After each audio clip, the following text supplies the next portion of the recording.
Thanks for joining. I'm Shannon. If you haven't, this is your first video to see.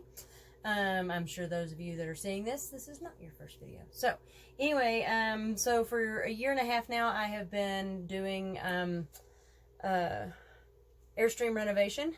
When I originally started my YouTube channel, I was doing vegan gluten-free recipes.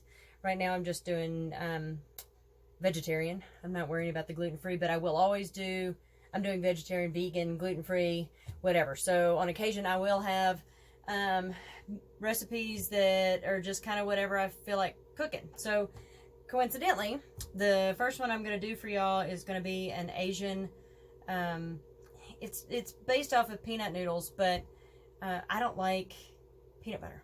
So I had to come up with a different option. So I do it with almond butter, and I actually really like it. So what I'm giving you to start as part one, I guess, or part of that video is I wanted a gluten-free option to do this with. But I didn't have anything, and then I had last minute I had like a spaghetti squash that I needed to use up. So I was like, well, why can't I use the spaghetti squash? So I use spaghetti squash instead of, if I don't want to use rice noodles or stuff. The reason I like spaghetti squash is it still gives me the consistency of the rice noodles, but it won't they won't go mushy. It's not one of those things that you have to have that day. So that's one of my favorite things about spaghetti squash. So that's where I'm going to start with this one. And this is a little small one. All the recipes I'm going to have, unless I'm going to a party or something, are going to be for 1 or 2 people because it's just me. And I have a tiny kitchen in my tiny Airstream.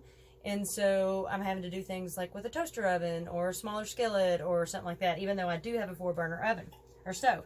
Anyway, that being said, what I tend to do with spaghetti squash is, because it does take some time, is I bake them ahead of time, and then I just have it in the fridge and eat it for a week. And I tend to bake mine a little bit under. I think some people like theirs a little softer, but I really am on this side of what would be considered al dente for pasta. And so that way, more often than not, I'm going to saute mine a little bit before I use it, especially since it's been in the fridge. I don't have a microwave, so I don't heat things up in the microwave. Anyway, so this one is, I'd say, 5 inches end to end. Our King Super here has, Trader Joe's has the little ones, which I really like. This thing is kind of hard to cut open, and I have a pretty flexible knife, so if anybody ever has any question about them, I'm willing to, more than happy to talk about them. But it's a very, very light carbon steel, Japanese style knife, or Japanese knife for that matter. Anyway, so this is a little bit tougher. These are easier to cut if you have a firmer knife.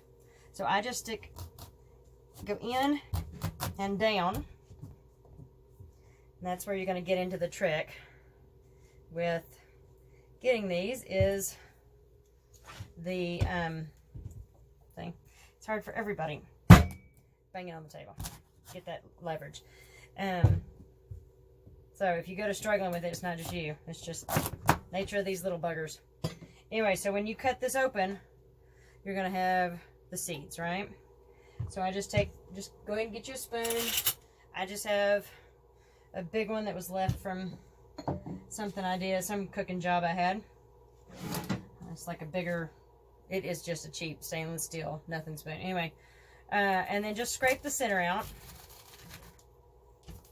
Now I've got my oven preheating at 375.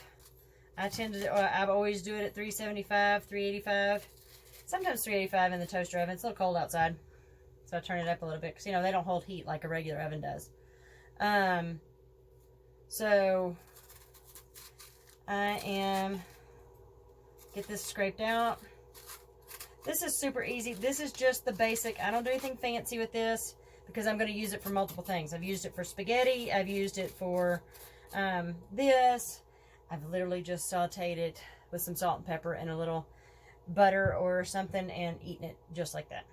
And it's so funny because when I originally tried spaghetti squash, I did not love it, and then I grew to love it.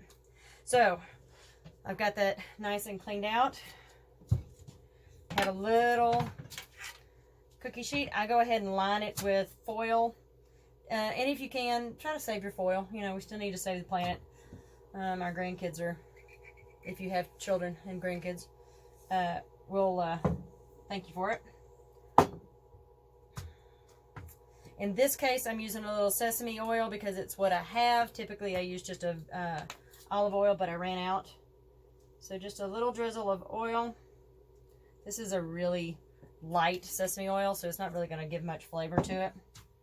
Kind of roll that around a little bit in there to coat it. It's going to drain out quite a bit when you flip it to roast it. And then a little salt and pepper.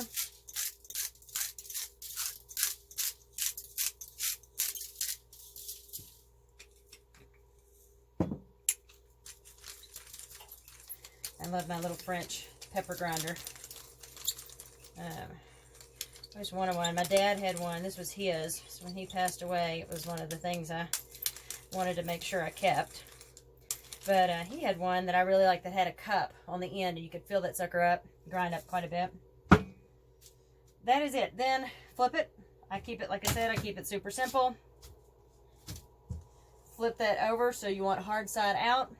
And then this is going to go in the oven at 375 for about 45 minutes. Okay? Okay, so it's been about 45 minutes, and I'm going to take these out of the oven. And then what I'm going to do is I'm just going to let it sit. Now, you know, if you want to use them right when you're getting ready to, you know, right for dinner, then just let it cool for about 10 minutes so that you can handle it. If you're going to use it tomorrow or next day or so, like I'm going to let it sit for about 10 minutes so that I can handle it, and let it cool a little bit because these suckers get hot. So I'm going to take them out of the oven. I'll show you what it looks like. Smells awesome. So this is it finished. These are a little soft. This is going to stay firm, but these are soft. Oh, it tastes good. And then I'm just going to let it sit and cool like this, just as it is. You can turn it over if you want to. I'll turn one over just so you can see what it looks like. So it's not, you know, disgustingly hot on the outside, but that's what it looks like on the inside for now. Once that stops steaming quite so much, then I'll start to scrape it out. So I'll show you how to do that here in a little bit once it cools.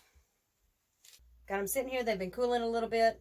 And you just, if you haven't done these before, it's super easy. You just take a hold of it in your hand and just scrape. Now this one looks like I let it go a little bit longer than I usually like to. So these are a little bit softer.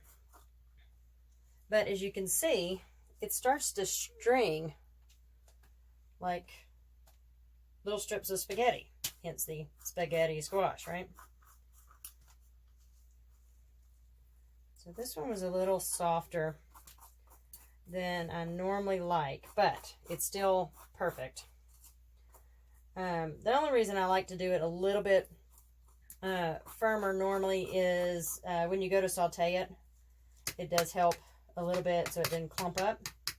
So I'm going to let it, and it may just have been this particular squash because I didn't leave it in any longer than normal.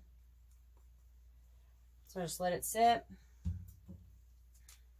You know, it's funny, when I was getting ready to do this, getting set up to do this video, the irony of living in an RV is you can't just make sure one part or one section of your space or room is straightened up if it's going to be on camera, because everything's going to be on camera. So when I did videos before, you know, the rest of the house could be a nightmare. And the kitchen was the only part that had to look good. So I'm getting ready to do a cooking video, and I had to make sure I made my bed. So made my bed, or at least made my bed so that it looks nice. I actually make it every morning because when you have limited space and everything's facing you. So just let it sit and cool the rest of the way. Nope, that's good. It's a little softer than I'd like, but I'm not going to keep it for very long. Definitely this stuff will freeze really good, but you need to, you definitely want to make sure it's under. So maybe go 35 minutes or 40 minutes.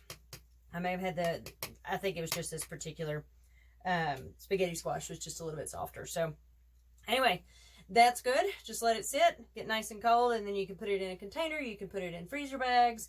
You can do whatever you want to with that. So enjoy, and I look forward to you checking back and seeing what I use this for. So see you soon.